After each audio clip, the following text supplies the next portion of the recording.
Nagkasunog din kanina madaling araw sa isang residential area sa Tondo, Maynila. Apektado riyan ang nasa 60 pamilya. At tayo muna sa Maynila, may unang balita si Jomer Apresto. Jomer! Iga, narito ako sa covered court ng Barangay 185 sa Tondo, Maynila. Dito pansamantalang manunuluyan ang tinatayang nasa 60 pamilya na apektado ng sunog kaninang madaling araw.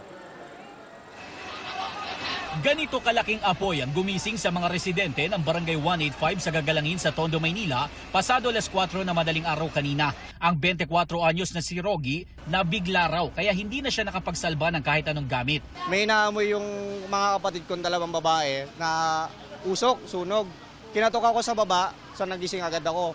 Tapos bago umakyat sa kanila, sumigaw ako ng sunog para ma-alerto yung mga kapitbahay. Bubuhos ako sana ng tubig, papasok, hindi rin po ako makapasok Kasi sobrang kapal ng usok, masakit sa ilong, di ako makahinga. Ang ibang residente agad lumikas kasama ang kanilang mga alagang hayop. Ang ilan naman, tumulong sa pagigib ng tubig para magkaroon ng dagdag na supply ang mga maliliit na truck ng bumbero.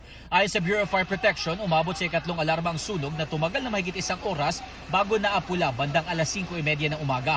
Nasa mahigit 10 truck ng bumbero ang rumesponde.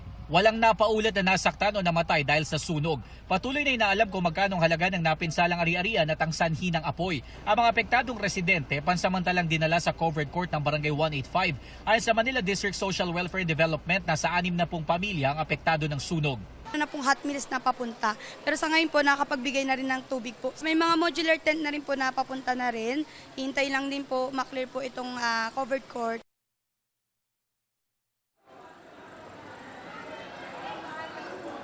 Igan, pangunahing kailangan ng mga residenteng apektado yung mga malilinis na damit, mga underwear at mga hygiene kit. Samantala, mula sa malakas na pagulan kaninang madaling araw, ambon na lang ang nararanasan dito sa bahagi ng Gagalangin sa Tondo. At yan ang unang balita. Ko po si Jomer Apresto para sa GMA News.